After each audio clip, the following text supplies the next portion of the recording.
Welcome to rSlash Confession, where people reveal their deepest, darkest secrets. Our next Reddit post is from Kasama Herm. This was back in, let me think, maybe 1997? I was 38 and my daughter was 18, and she was dating Harry, who was 24. I was an alcoholic and dabbled in other drugs, mostly cocaine. I was not a good person, let alone mother. Not like I was abusive to my daughter or anything, but I was generally inattentive and cared more about my alcohol and drugs than her, especially in her teen years. I'm 14 years sober now. I disapproved of my daughter dating Harry, but I never told her why. He would flirt with me constantly, and the age difference also creeped me out. Also, he was an alcoholic and drug user, just like me. She broke up with him over his alcoholism. Soon after she moved away, not too far, but regardless, she didn't live with me anymore. Harry kept calling me and asking if we wanted to get drinks. I turned him down, but then one day he said he had a bunch of coke and I couldn't resist. He came over, we did the coke, and we ended up passionately hugging. He was a very good looking guy. He looked a lot like that ridiculous 80s Justin Bieber picture that was on the front page of Reddit today. That's actually what made me think about him. For the next few months, maybe like 3 to 4 months, he would sometimes come over and we would passionately hug and do drugs and get drunk together. Any drug addict knows what that's like to have a drug buddy addict buddy in that way.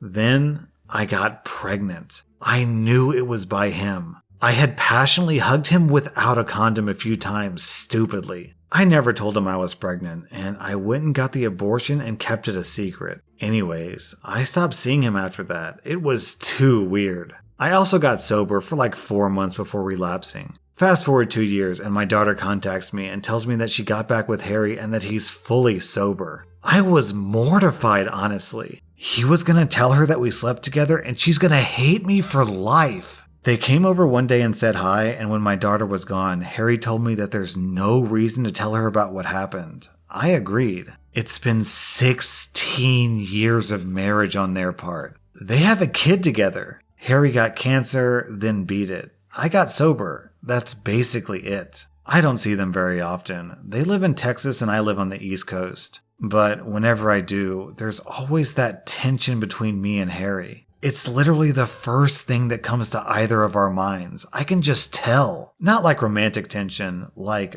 why did we have to do that? What the F is wrong with us kind of tension. I think about this often, especially when I see my grandson. I always think that could have been my son if things had gone differently. But wow, what a disaster that would have been if I decided to keep that child. So, first of all, what the hell did I just read? And second of all, what the hell did I just read? That story is insane. Our next Reddit post is from Crazed Archivist. I watched my students beating their classmate and I ignored it. I'm a history teacher, and in my class of 12 to 13-year-olds, there's this little prick that always makes a lot of noise. Keeps touching and messing with other kids and employees and makes mean, racist jokes about everyone. He's constantly trying to make my life and the life of his classmates hell, thinking he's funny or something. In a nutshell, he's a bully. Yesterday, he destroyed his group project, causing everyone in his group to fail. Although I'm giving more time for the rest of his group to remake all their lost work. I already tried calling his mom, and the woman defends her precious son, saying, "He would never do such bad things. He's such a sweetie." Today I was walking to the teacher's room to grab my coffee and I saw the kid being dragged to a corner. I knew what was going on the moment I saw it, and I just ignored what I saw and kept going on my way. The kid got roughed up and had to go home early, while every soul in the classroom is silent about the suspects, but I believe that everyone in the class knew about this for some time now. I personally feel no remorse, nor do I plan to advance or help in the investigation.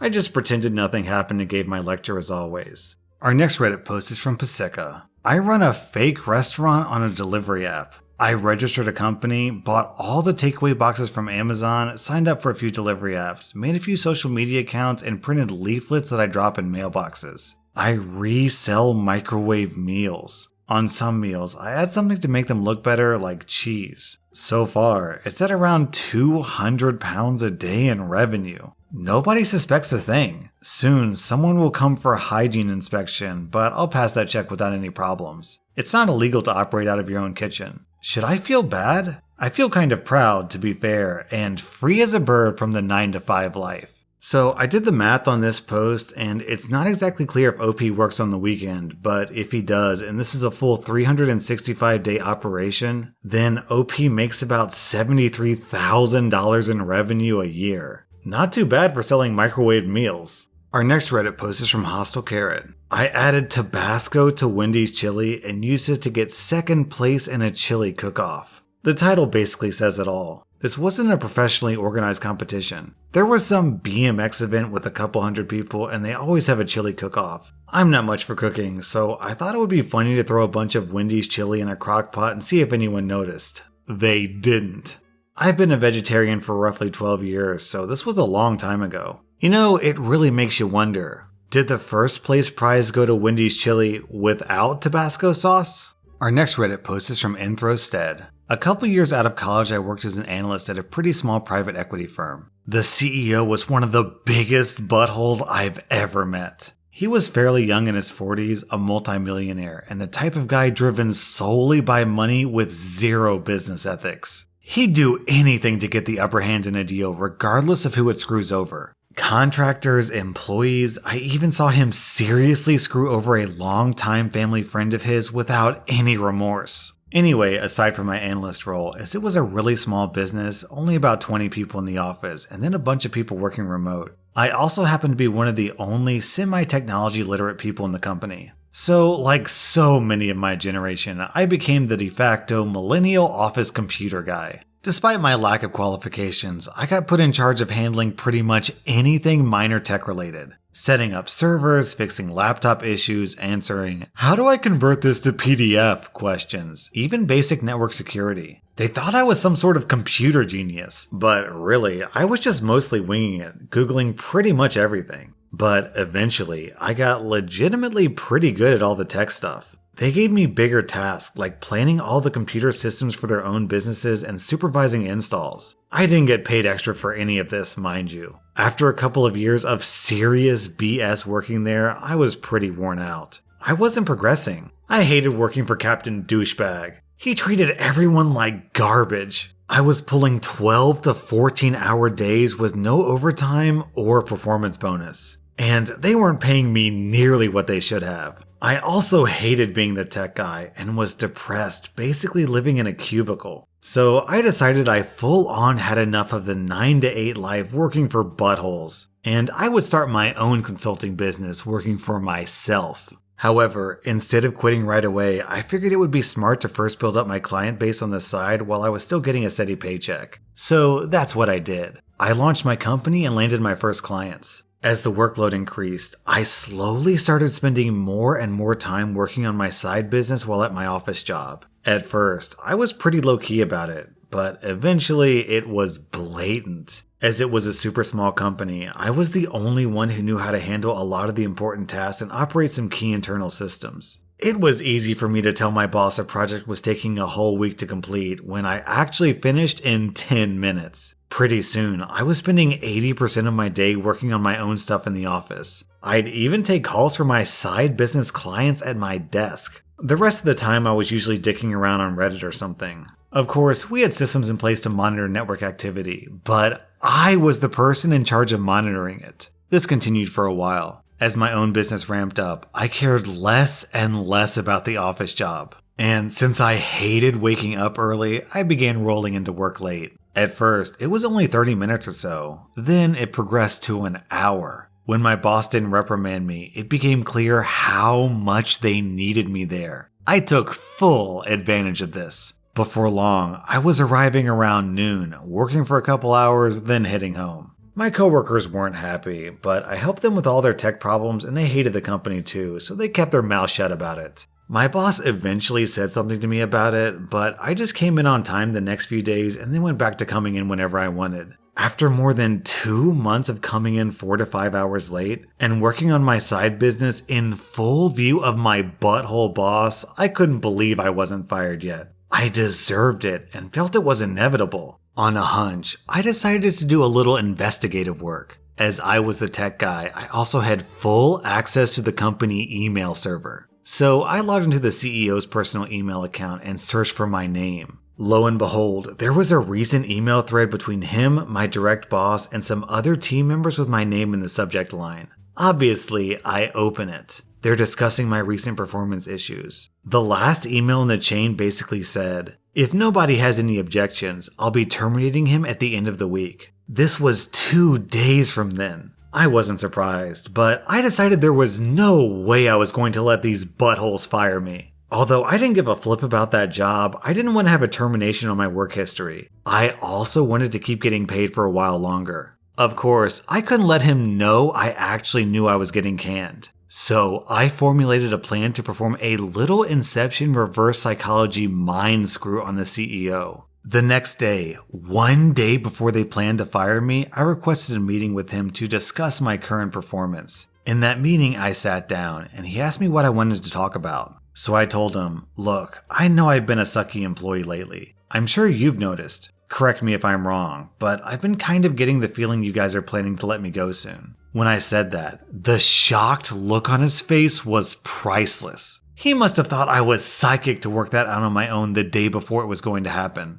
I remember him just saying something like, I continued while he sat flabbergasted. So I'll be honest with you, my heart isn't in this job anymore. As you know, I'm an entrepreneur at heart, which I'm sure you can relate to. I want to start my own company. However, as you're aware, I have a lot of responsibilities here that nobody else can do. I then proceeded to list all the things I did and projects I was working on. I could see it on his face when the realization sunk in of how screwed he'd be if I left suddenly. I said, "So here's what I propose. You don't fire me. I don't quit. I keep working here for a month, finish my current projects, and train whoever you want on everything I'm in charge of. After a month is up, I'll continue to come in once per week until it's complete. After that, if you still need me, you can pay me on an hourly project-by-project basis." I intentionally mentioned the possibility of me quitting so he could feel like he won the negotiation, even though I technically had him by the balls. He paused to think for a minute, then said something along the lines of, "Okay, you have a deal." So not only did I get myself unfired, I actually turned the company into a paying client. During that month, I continued doing pretty much whatever I wanted since I had an expiration date, while training my replacement as promised. After the month was up, they hit me up regularly for remote task work. I charged him triple what I was earning while working there and barely had to deal with the CEO. When my client base was big enough, I dropped them for good. After all that, the CEO still calls me up for advice and questions nearly 3 years later. These days I just blow him off saying, "Sorry, I'm too busy." OP, I can't figure out why you posted this on r/confession. This sounds more like r/pro-revenge. If you ask me, that CEO deserved every single bit of this. They basically stole from you by not paying for your hours and expertise. So, as far as I'm concerned, you were just taking back what was owed to you. Our next Reddit post is from That's Boot. One college summer break 8 years ago, my friends and I were bored. We remembered a demonstration from a high school science class of a solar balloon. This was just a really thin plastic bag you'd fill with air, seal, and then set out in the sun. The sun would heat the air in the black bag, and the bag would become buoyant and float. We had the idea to find the cheapest and thinnest plastic trash bags available and combine a bunch of them to make a huge balloon. We spent a few days driving around to Walmarts and dollar stores trying different brands to find the thinnest possible plastic bags and thinnest tape which would work the best. Finally, we took a number of them, cut off the bottom ends, and taped them together into a huge balloon which we filled up with a leaf blower and then tied the end. After sitting out in the sun for a half hour or so, we'd done it. We had to mess around with how the tape was sealing the bags to use as little of it as possible, as the weight of the tape added up and made the balloon harder to float. Shortly after this, the balloon got away from us. This was disappointing, but we made another one and got funny looks from cars driving by and were entertained for a bit. Shortly after that, this new balloon met its demise, smacking into a tree and getting popped. Oh well, mission success. A few years later, I happened across this news article. The balloon that got away had apparently blown a town over and caused a big UFO panic. People were calling 911, the police, and local radio stations about it. Our boredom unintentionally created a UFO panic in central New Jersey. I moved out of the area, but when I got together with my friend, we always bring this up and have a good laugh. Down in the comments, people were investigating the story and they tracked down an actual video that was shot of this trash bag flying over the city. And I'm gonna be honest, it does look kinda creepy. It looks like this maybe 30-foot long black snake is slithering through the sky, and to be honest, it is kind of unsettling.